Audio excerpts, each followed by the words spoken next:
나의 체감과 시장을 구분해서 이해하시고 시장은 그렇게 흘러가는데 나의 사정과 이런 면에서 차이가 있구나 라고 생각하시는 게 더 좋은 접근이라고 생각합니다.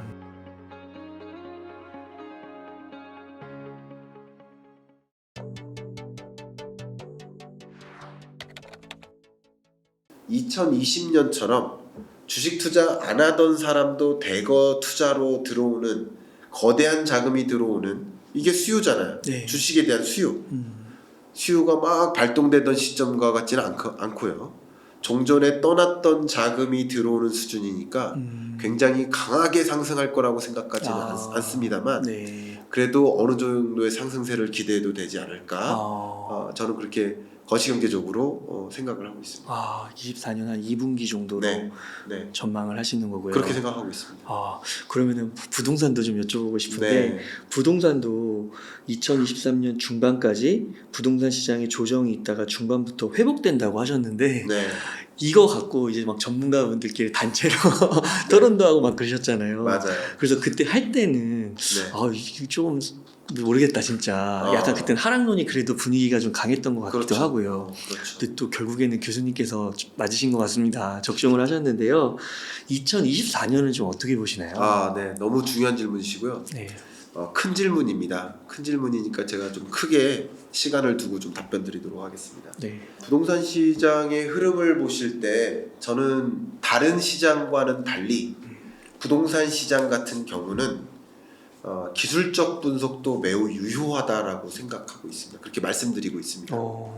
기술적 분석을 본다는 얘기는 가격 그 자체를 본다는 거죠. 가격이 결정되어지는 배경을 보는 건 기본적 분석이죠. 주식시장도. 네. 근데 그 가격의 추세를 계속 보는 거. 그러네요. 등락, 상봉, 응봉, 이게 기술적 분석 아닙니까? 근데 제가 기술적 분석, 주식시장의 기술적 분석을 하시는 분들을 제가 어떻게 평가하기는 어렵지만 주식시장의 성격은 개인적으로는 주식시장의 경우에는 기술적 분석보다는 기본적 분석이 맞다고 생각하는 사람. 제 생각이 틀릴 수도 있습니다만 왜냐하면 주식시장은 워낙 등락이 반복되기 때문에 기술적 분석으로 주식시장에 접근하는 것은 옳지 않다고 생각해요. 네. 그래서 중장기적인 투자를 저는 지향하기 때문에 왜냐하면 등락이 반복되는데 결과적으로 중장기적인 투자를 하는 것이 맞다라고 생각하기 때문에 기본적 분석을 추천드리는 겁니다. 그런데 부동산 시장의 특징은 주식시장은 양은 냄비 같지만 부동산 시장은 가마솥 같아요. 한동안 뜨거워지면 잘 안 식어요. 네. 그리고 한동안 식어버리면 다시 안 데펴져요. 그 부분은 동의하십니까? 네. 그 부분을 동의하신다면 부동산 시장의 특징은 그러하구나. 이것을 이제 혹자는 사이클론인 거예요. 사이클을 그린다. 한동안 상승하다가 한동안 하락하다가 한동안 또 상승한다. 이게 사이클론인 거예요. 그죠? 네. 비슷한 개념입니다. 그러면 사이클을 그린다라고 한다면 상승하는 곡선 언저리에 있으면 앞으로 상승세를 유지하겠구나라는 것을 생각하는 것이 전혀 틀린 얘기가 아니에요. 그렇죠. 당연한 거죠. 지금 따뜻해지기 시작했으면 한동안 이 가마선은 당장 차고지진 않겠네라고 생각하는 게 틀림없을 겁니다. 그래서 의외로 부동산 시장은 기술적 분석이 굉장히 유효합니다. 그래서 기술적 분석을 먼저 말씀드릴게요. 저는 기본적 분석, 기술적 분석으로 예. 부동산 시장에 적용하셔서 이렇게 설명하시는 거 처음 들어보는 것 같습니다. 저는 여러분 믿으셔도 되고 안 믿으셔도 되는데 네. 저는 이 시장의 흐름을 봤을 때 주식시장과 부동산 시장은 그런 면에서 좀 차이가 있다고 생각이 돼요. 네. 그렇기 때문에 부동산 시장을 기술적 분석으로도 먼저 가늠해 보자는 거예요. 그리고 나중에 기본적 분석도 같이 보자는 거예요. 네. 그 두 개를 조합해서 시장을 명확하게 진단해 보자라는 거예요. 네. 그래서 제가 말씀드리는 겁니다. 네. 기술적 분석을 본다는 얘기는 다시 말하면 가격을 본다. 가격을 본다. 그럼 가격을 흐름을 계속 쫓아가야 돼요. 제가 23년 경제전망서가 나왔을 때는 이 그래프가 아마 요 지점이었을 거예요. 네. 아마 대략 10월 전망이니까 9월 달까지의 데이터를 가지고 보여드렸을 거예요. 아마 그 23년 전망서를 펴시면 부동산 편을 펴시면 이 그래프가 그대로 있는데 여기에서 잘려 있을 겁니다. 아마도. 근데 여기까지만 보면 일단 부동산 시장의 흐름이 사이클이 이렇게 그려질 거라고 확신하진 마시고 기술적 분석을 맹신하진 마시고요. 이렇게 가고 있을 거라고 가정하는 건 괜찮다는 거예요. 그런 뜻에서 말씀드린 거예요. 그런데 제가 뭐라고 말씀드렸냐면 23년 중반 정도가 되면 반등할 것이다. 여러분의 부동산 시장의 정의가 뭐예요? 혹시 여러분의 부동산 시장 집값 올랐다 떨어졌다의 정의가 뭐예요? 그러니까 대부분의 그 집값 올랐다 떨어졌다의 집값은 통상 죄송한 표현이지만 자기 집값이에요.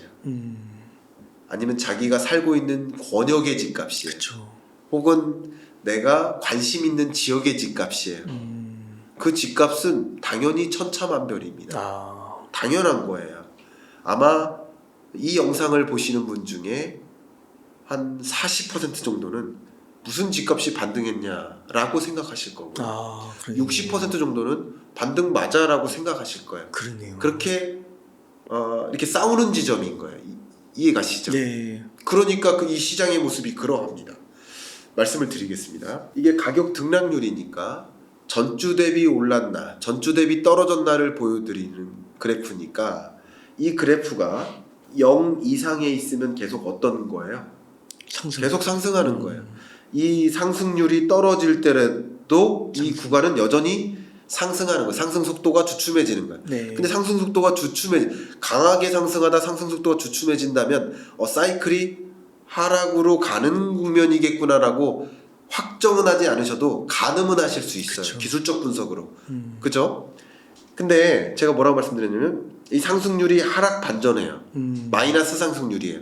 이때부터는 뭐예요? 가격이 떨어지는 거예요. 그럼 전고점이 어느 지점이에요? 이 지점이 전고점인 거예요. 그러네요. 떨어지기 직전. 그죠?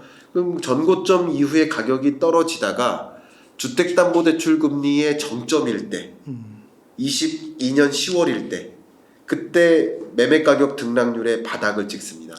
마이너스 0.48%. 네. 그리고 이 구간도 어때요? 떨어지는 구간이에요.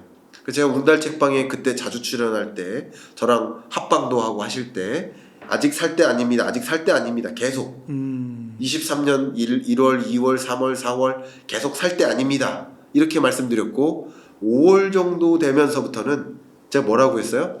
이제 알아보실 때가 맞아요. 됐다라고 표현했죠. 맞아요. 알아보실 때 사실한 뜻이 아니라 맞아요. 왜냐면 집을 2달 정도는 알아보시잖아 통상. 그쵸. 2달 정도 알아보시니까 알아보실 때가 어느 정도 된 것 같다라고 말씀드렸고 아마 7월 정도부터는 반등했다라고 말씀을 제가 표현을 했을 거예요. 맞아요. 네. 그러니까 7월 말일 기준으로 이 값이 0을 통과했기 때문에 이런 겁니다.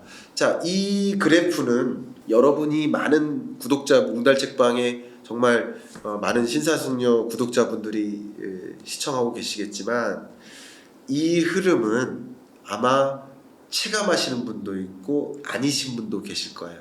근데 제가 이 부분은 제가 한번 조언 드리겠습니다. 여러분이 나의 집값을 견주어서 혹은 나의 주머니 사정을 견주어서 시장을 보시려고 하면 시장을 놓칩니다. 나의 집값이 부동산 시장이 아니에요. 나의 주머니 사정이 부동산 시장이 아니에요. 네. 어떻게 이렇게 높은 금리에 10억을 대출받아서 집을 살 수 있다는 말입니까? 이런 댓글을 제 채널에서 본 적이 있어요. 네. 근데 그것은 시장을 보는 자세가 아니라고 생각합니다. 그것은 나의 사정을 보는 거지 전체 시장을 놓치는 거예요. 코끼리는 뒷다리처럼 생기지 않았어요. 뒷다리를 붙잡고 뒷다리가 이렇게 생겼는데 왜 코끼리가 이렇게 코끼리처럼 생겼다고 주장하냐고 얘기하는 것과 비슷한 모습인 거예요. 시장을 보는 자세는 평균을 봐야 돼요. 네. 전체를 봐야 돼요. 나의 집값을 보시면서 나의 사정을 보시면서 판단하면 계속 의문이 생깁니다. 아니 무슨 물가 상승률이 떨어졌단 말이야. 내가 생각하는 물가는 아직도 가혹스럽게 높은데. 그렇죠. 물가 상승률은 떨어진 게 맞고요. 물건의 가격은 여전히 오르는 겁니다. 제가 누차 강조하죠. 이 부분은 설명드릴게요. 네. 이 커피 한 잔이 1,000원에서 2,000원으로 올라요. 제가 수없이 말씀드렸죠. 2,000원에서 3,000원으로 올라요. 근데 물가 상승률은 100%에서 50%로 떨어졌죠. 물가 상승률이 떨어진 게 잘못된 겁니까? 통계가 잘못됐습니까? 아니죠. 물가 상승률은 떨어진 게 맞아요. 그러나 우리가 체감하는 것은 물가 상승률이 아니에요. 그쵸. 물가예요. 그러네요. 물가는 1,000원에서 2,000원 올랐는데 2,000원도 비싼데 거기서 또 오른 게 3,000원이 된 거예요. 맞아요. 내가 체감한 건 3,000원인 거예요. 그러니까 내가 체감하는 것은 물가가 이렇게 치솟고 순대국밥 사 먹기가 너무 부담이 되는데 무슨 물가 상승률이 떨어진다는 말이야 라고 얘기하시면 시장을 놓치는 거예요. 나의 체감과 시장을 구분해서 이해하시고 아 시장은 그렇게 흘러가는데 나의 사정과 이런 면에서 차이가 있구나 라고 생각하시는 게 더 좋은 접근이라고 생각합니다. 부원 설명이 좀 길었는데요. 제가 이렇게 질문을 많이 해요. 이게 많은 대중분들을 뵐 때 지금 집값이 반등하는 것 같습니까? 떨어지는 것 같습니까? 손 들어 보시라고. 네. 그러면 서울에서는 궁금하네요. 대략 한 10명 중에 8분 정도가 상승 반전했다고 손을 들으세요. 네. 2분 정도는 아직 상승 반전 안 했다고 말씀하세요. 그렇군요. 저마다 자기 집을 보는 거예요. 그리고 이 통계가 맞아요. 네. 그러면 이 2분은 반등했다고 인정하지 않으실 건가요? 그렇지, 평균을 봐야죠. 평균을 봐야 된다는. 제가 그게 지금 시장의 모습인 거예요. 근데 10명 다 반등했다고 생각하면 그런 이견이 없어요. 근데 지금은 이견이 있는 장세예요. 아직 강한 반등세가 아니기 때문에 그래요. 그리고 강한 반등세가 나타나기는 어렵다고 생각도 합니다. 그래서 무리해서 집 살 필요까지는 없으시다 라고 제가 강조하는 이유가 그겁니다. 강한 반등세가 나타날 그 개연성은 거의 없기 때문에 그래서 말씀드린 거고, 그래서 이런 식으로 기술적 분석을 좀 한번 파고들게요. 제가 이렇게까지 보여드립니다. 기술적 분석을 볼게요. 서울시 집값 등락률이에요. 네. 각 구별 집값 등락률입니다. 가장 강하게 하락할 때 그때가 서울시는 23년 1월이에요. 짙은 파란색, 그죠? 짙은 파란색이 몰려있는 구간이 가장 강하게 하락하던 구간이에요. 하락률이 가장 낮았을 때, 네. 그죠? 그러다가 이 얼음물이 시원한 물로 바뀌죠. 시원한 물이 미지근한 물로 바뀌죠. 그러다가 점점 따뜻한 물로 바뀌죠. 네. 이게 시장의 흐름이에요. 근데 다 한꺼번에 바뀝니까? 송파구가 5월 초부터 바뀝니다. 그죠? 네. 그리고 강남구, 서초구, 강동구, 뭐 양천구, 그리고 강북구나 여러 지역들이 반등해서 지금 이 10월 기준으로 말씀드리면 반등한 지역이 반등 안 한 지역보다 훨씬 많고요. 2개 구를 빼면 반등했습니다. 그렇군요. 네, 딱 그거네요. 그러면 반등한 겁니까 안 한 겁니까? 반등한 거죠. 한 거죠. 그렇게 네. 시장을 그렇게 보고 접근하셨으면 좋겠다. 제가 투자를 조장하는 게 아니라 시장을 그렇게 냉철하게 보셨으면 좋겠다라는 뜻으로 말씀드리고, 그래서 이렇게 소위 짙은 파란색이 하늘색으로 바뀌고 하얀색으로 바뀌는 이런 흐름은 기술적 분석이라는 관점에서 사이클이 좀 이렇게 하방을 멈추고 상방으로 갈 수 있겠구나라는 것을 가늠하실 필요는 있어요. 근데 이런 기술적 분석은 제 책에다가는 잘 안 써요. 요 얘기하려고 온 건 아닙니다. 제가 23년 전망서에 집값이 23년 초반까지 계속 떨어지다가 중반부터 반등할 수 있다라고 말씀드렸던 이유는 그만큼 수요가 반등한다라는 것을 강조한 거예요. 수요 공급을 분석한 거예요. 모든 가격은 수요와 공급에 의해 결정돼요. 근데 주택 가격은 역시 주택의 수요와 공급이 결정질 거예요. 근데 주택의 수요와 공급을 동시에 볼 수 있는 그 지표가 뭡니까? 미분양 주택 건수예요. 그래서 여러분들께 미분양 주택 건수를 보셔라라고 말씀드리죠. 미분양 주택 건수는 수요와 공급의 결과물이니까 그 가격 등락률의 흐름과 동떨어져서 움직이지 않는다라고 강조를 하고 있죠. 미분양 주택 건수를 강조했었어요. 아마 23년 전망서에서는 제시된 미분양 주택 건수가 여기까지일 거예요. 아마 대략. 네. 이게 미분양 주택 건수가 늘어나는 국면이니까 집값이 계속 추가적으로 조정될 것이다 이렇게 했고, 제가 23년 전망서를 쓸 때 계산했던 것은 미분양 주택 건수를 계산할 때 공급 개수를 계산해야겠죠. 인허가 건수가 선행지표니까 공급 물량이 얼마나 될까를 가늠할 수 있어요. 2년 정도 선행합니다. 그걸 가지고 계산합니다. 그리고 수요 측면을 또 분석해요. 그러면 보시는 것처럼 미분양 주택 건수가 20년, 21년 크게 감소하죠. 해소되죠. 이때 집값이 크게 반등하죠. 그리고 22년에 미분양 주택 건수가 쌓이죠. 네. 이때 집값 등락률이 하락으로 전환되죠. 그렇네요. 살포시 증가할 때는 상승세가 둔화되죠. 그리고 강하게 증가할 때는 하락세로 전환되죠. 네. 그리고 이 값이 정점 찍을 때가 등락률이 바닥이에요. 마이너스 0.48%. 네. 주택담보대출 금리가 정점일 때예요. 이게 다 우연의 일치입니까? 아니네요. 거시경제 변수가 톱니바퀴처럼 연결된다고요. 네. 그러니까 부동산 전문가분들도 접근하고 분석하는 접근 방식이 다를 수 있어요. 저는 이제 거시경제적으로 이렇게 분석하는 거예요. 근데 거시경제 변수들이 이렇게 맞물리기 때문에 미분양 주택 건 거기 책에도 그렇게 뭐라 썼었냐면 미분양 주택 건수가 23년 중반쯤이면 이미 정점을 찍고 완만하게 해소되기 시작할 수 있고 그 해소되기 시작할 때 기준선을 6만에서 6만 5천호로 삼으시면 된다. 이게 위험선이에요. 그걸 초과하면 위험하게까지 증가한 거예요. 이때 가격이 많이 조정된 거죠. 그리고 6만 5천호 밑으로 떨어지는 구간에 매매 가격 등락률이 0을 통과해서 올라갈 거다라고 생각했던 거예요. 네. 그걸 23년 전망서에 썼던 거고 네. 그 지점이 이렇게 반등하는 거죠.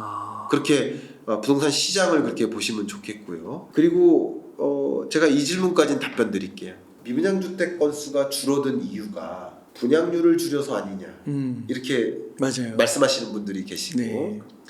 그리고 또 뭐 정부가 사줘서 아니냐 뭐 이런 질문들을 많이 하시는데 제가 이 부분에 대해서 왜냐하면 그렇게 생각하시는 분들이 분명히 계실 테니까 답변을 드리겠습니다.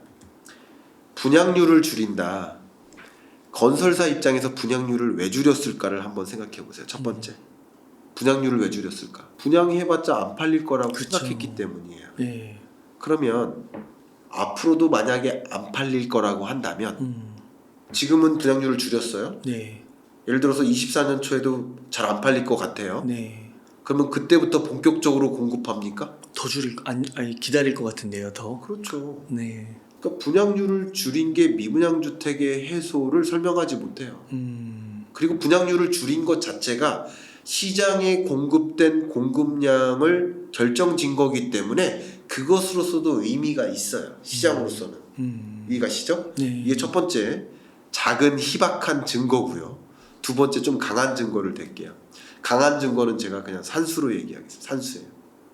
산수로 말씀드리면 기존의 미분양 주택이 이만큼 쌓여 있어요. 7만 5천 호까지 쌓였어요. 네. 근데 아파트 건설사들이 이만큼을 추가 분양하려고 마음 먹었어요. 근데 분양률을 30%로 줄였다라는 얘기는 뭐예요? 이만큼 다 공급 안 하고 요만큼만 공급하겠다는 거죠. 네. 맞아요? 네. 그럼 7만 5천 호에서 요만큼이 추가 공급되면 네. 미분양 주택이 자연으로 감소합니까? 아니요, 안 갈 것 같은데요. 그럼에도 불구하고 미분양 주택이 줄었다는 얘기는 이것도 줄고 요만큼도 줄었다는 얘기는 그 이상의 수요가 있다. 발생했다는 거예요. 왜 그 통계를 반대로 해석하시면 안 됩니다. 미분양 주택이 감소했다는 얘기는 건설사들이 분양률을 물론 분양률을 안 줄였으면 이렇게 많이 줄어들지 않을 수는 있죠. 그럼 어쨌든 분양률을 줄여서 추가 분양을 안 한 게 아니에요. 마이너스 분양한 게 아니에요. 분양률을 줄인다는 게 미분양 주택이 자연 감소된다는 게 아니에요. 조금이라도 한 건 한 거니까. 어쨌든 공급한 거예요. 네. 그럼에도 불구하고 추가 공급이 있음에도 불구하고 전월보다 미분양 주택이 줄고 또 전월보다 줄고 이 그래프 다시 한번 보세요. 전월보다 줄고 전월보다 줄고 전월보다 줄고 6개월 연속 주는 이런 현상은 결과적으로 수요가 발동한 거라고 해석하시면 좋아요. 그러네요. 이해가시죠? 네. 그렇게 생각하시면 좋겠습니다. 네. 그러니까 이 통계 자체를 그냥 꼬아서 이해하실 필요는 없습니다. 그러니까 그대로 받아들이세요. 그리고 또 한 가지 강조할게요. 제가 예를 들어서 리셀 시장에 농구화를 사고 싶어요. 근데 농구화를 갖고 있는 사람이 분명 1000명 정도 있는데 아무도 이 시장에 안 내놔요. 그래서 하나밖에 안 나와요. 근데 사고 싶은 사람은 2만 명이에요. 만약에 그럼 가격이 어떻게 돼요? 폭등하겠죠. 폭등하죠. 네. 분양률을 줄였지만 시장에 공급된 물량이 하나밖에 없으니까 가격은 반등하는 거잖아요. 네. 분양률을 줄였거나 안 줄였거나가 상관이 중요한 게 거죠. 아니라는 거예요. 그렇죠. 결과적으로 시장에 나온 공급량과 시장에서 발생하는 수요가 이 수요와 공급을 결정짓는 거고, 그러네요. 수요가 그 공급된 시장 공급량보다 많으면 여러분 새우깡 사려고 편의점 갔는데 새우깡이 없어요. 그게 공장에 없어서가 아니잖아요. 네. 그런 겁니다. 결과적으로 시장에 공급되는 이게 세상에 물이 없어서가 아니에요. 그 장소에 그 사막에 물이 없는 거예요. 그죠? 그러네요. 그렇게 생각하셔야 돼요. 결과적으로 그 시장에 나온 공급량과 수요가 결정을 짓는 거예요. 왜냐하면 이 부분에 대해서 너무 많은 그 오해나 이제 반문을 하셔서 미리 답변 드린 겁니다. 제가 웅달책방에서 댓글로 설명해 드리기가 어려워서 그런 질문이 분명히 등장할까봐 미리 말씀드립니다. 그 여러 가지 질문들이 있어요. 네. 반문하시는 다 답변 드릴 수 있습니다. 네, 저는 그렇게 생각하고 있습니다. 그러니까요. 이게 그냥 어떻게 보면은 그냥 주택 같은 거를 살 때 처음에 많은 사람들이 살고 싶은 지역하고 그렇지 않은 지역이 분명히 차이가 있는 건데 네. 그래서 수요층이 다른 거고 그런 게 있는 거라서 정말 인기 있는 거는 프리미엄을 더 얹어가서 막 사는 사람들도 분명히 있는 건데 네.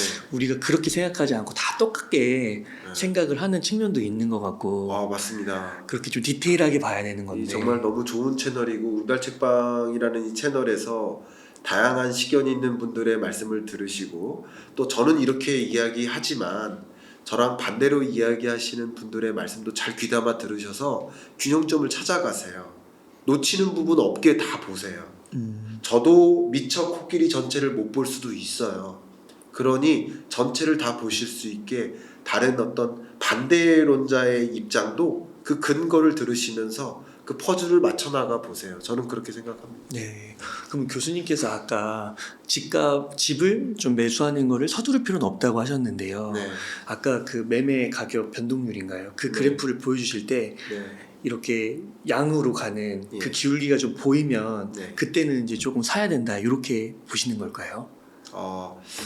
일단 사야 되냐 말아야 되냐는 질문에 OX로 답변 드리면 사셔야 되죠. 왜냐면 반등은 한 거니까. 네. 그리고 반등한 흐름은 유지될 거라고 보고 있습니다. 근데 무리하게 사지는 마시라고 말씀드린 거예요. 그러니까 무리하게 과도한 대출을 받아가지고 집을 사시는 행위는 결과적으로 집값 상승률이 그렇게 크진 않기 때문에 네. 가감을 해보시면 집값 상승률 정도보다 이자 상환 부담이 더 클 수도 있기 때문에 그렇게까지 무리하게 사시라는 뜻은 아닙니다. 상승률이 강할 수는 없기 때문에 그렇게 답변 드리고요. 여러분이 여건이 되시는 분들이 사시면 되는 거죠. 그렇게 말씀드리고 싶고요.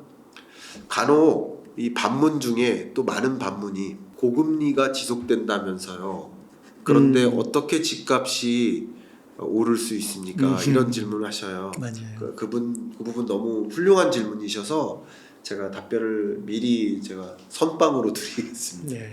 댓글 다실 것 뻔해서 고금리 때문에 많이 못 사시는 거예요. 2천만 가구가 있다면 혹은 5천만 명의 인구가 있다면 고금리 때문에 많이 못 사시는 거예요. 네. 근데 고금리 때문에 고금리와 무관하게 사실 수 있는 분이 계세요. 그렇죠. 그러니까 나의 호주머니, 나의 집을 보지 마시고 시장을 보시라고 계속 강조하는 이유가 고금리 때문에 못 사시는 분이 계세요. 인정합니다. 근데 아무 대출 없이 사실 수 있는 자산가들이 많아요. 돈을 그동안 저축의 형태로만 갖고 계셨던 분들이 많이 계세요. 네. 근데 집값이 반등하면 그 집값의 등락률이 지금의 저축 이자율보다 높을 거라고 생각하시는 분들은 먼저 움직이는 거예요. 그래서 이제 분류를 한다면 고금리여도 대출 없이 집 살 수 있는 사람의 분류가 있고요. 대출을 끼더라도 감당할 수 있을 만큼의 가계대출, 예를 들어서 20억짜리 집을 사야 되는데 2억만 대출 받으면 돼 하시는 분 입장에서는 부담 없이 대출 끼고 사실 수도 있는 거예요. 근데 예를 들어서 내가 지금 5억이 있는데 10억을 어떻게 대출 받으라는 말입니까? 맞아요. 그런 분들까지는 다 매수로 연결되기 어려워요. 네. 그러니까 강한 반등세가 이루어지기가 어려운 겁니다. 상대적으로. 저금리일 때랑은 좀 달라요. 강한 반등세는 어렵다라고 네. 말씀드리고요. 또 한 가지는 앞서 제가 강조했는데 이게 뉴 레짐이라고 강조했죠. 왜냐면 지금 금리가 높다고 생각하시겠지만 사실 역사적으로 보면 지금의 금리는 높은 게 아니에요. 그죠? 네. 그리고 우리의 비교 기준이 되는 그 연도가 2020년, 21년의 금리고 그 금리는 역사 이래 가장 낮았던 금리고 지금이 높은 금리가 아니라 사실은 20년, 21년이 극단적으로 낮았던 금리였던 거예요. 네. 근데 그때를 비교해서 지금 금리가 높다라고 인지하시는 것이고 이 우리나라 3.5%의 기준금리가 한동안 계속 유지될 거라고 한다면 뭐 추가적인 인상이 있을 수도 있습니다. 추가적인 인상이 있고 나서 한동안 유지된다고 하더라도 그 높은 금리를 이제 새로운 체제, 뉴 레짐으로 받아들이기 시작할 겁니다. 네. 그러니까 이게 고금리가 아니야라고 생각하는 비중이 한둘 생기실 거예요. 그러니까 그러면 고금리라고 생각하시는 분들은 움직이기 어렵죠. 그럼 이게 그렇게 높은 금리가 아니야. 그리고 금리 떨어질 일만 남았어. 라고 생각하시는 분들이라고 한다면 매수로 연결될 수 있겠죠. 또 여러 생각의 차이가 있는데 지금의 집값이 높을까요? 내년 이맘때의 집값이 높을까? 이거는 비전문가 분께 제가 공통적으로 드리는 질문이에요. 지금 23년 10월의 집값이 높을까요? 24년 10월의 집값이 높을까요? 뭐가 더 높을 거라고 생각하세요? 너무 어려운데요. 그냥 한번 말씀해 보실래요? 그냥 찍어 보세요. 저는 거의 비슷하거나 약간 오르거나. 뭐 그쵸? 네. 저도 그렇게 생각해요. 네. 네. 이게 뭐냐면 네. 그렇게 생각하시는 것을 그래프 거시경제 변수로 알 수 있는 게 주택가격 전망 CSI예요. 그러니까 23년 10월의 집값이 24년 10월의 집값보다 낮을 거야. 내년엔 더 올라가 있을 거야. 라고 생각하시는 경향성이 조금 더 많아요. 떨어져 있을 거야 라고 생각하는 것보다. 이게 100을 기준으로 100을 밑돌면 떨어져 있을 거야 라고 생각하는 거고 이렇게 올라가기 시작할 때는 더 올라가 있을 거야 라고 생각하는 경향이 강해요. 네. 그럼 이런 것들은 주택 구매 의사를 자극할까요? 안 할까요? 자극을 좀 자극하겠죠. 네. 그래서 저도 이제 이광수 의원님 정말 좋아하고 제가 참 친하게 지내고 제가 정말 존경합니다. 다른 생각을 갖고 있지만 되게 제가 아주 이광수 의원님의 말씀을 많이 귀담아 들으셔야 된다라고 생각을 하고 있어요. 근데 저랑 이제 토론할 때마다 자주 맞부딪히는 한 가지 지표가 주택 가격이 떨어졌기 때문에 사는 거다 이렇게 말씀하시고 저는 주택 가격이 반등할 거라고 생각하기 때문에 사는 거다. 조금 다르죠. 그러니까 주택 가격이 떨어질 때 매수세가 자극되는 게 아니라 더 떨어질 거라고 생각하면 매수하지 않아요. 근데 이제 반등할 거라고 생각하면 매수하는 거예요. 그렇죠. 저는 그렇게 생각해요. 제가 뭐가 맞다 틀리다를 논하는 게 아니라 저는 이 후자가 맞다고 생각하고 있는 거예요. 제 생각을 관찰시키고 싶진 않습니다. 네. 저는 그렇게 생각하고 있고요. 앞으로 지금보다는 더 오를 거라는 그 생각 때문에 특히 일종의 공포감도 들죠. 나 이 상승장에 집 못 사서 또 놓치는 거 아니야? 하는 그런 걱정? 그걸 fear of missing out, FOMO 현상이라고 하죠. 네. 그러니까 그런 집값 상승의 흐름이 있을 때 그럼 나도 사야 되나? 하는 생각들이 맞물리면서 가마솥처럼 달궈지는 거예요. 그러나 이 가마솥이 엄청 뜨겁진 않을 겁니다. 네, 그렇게 전 시장을 보고 있습니다.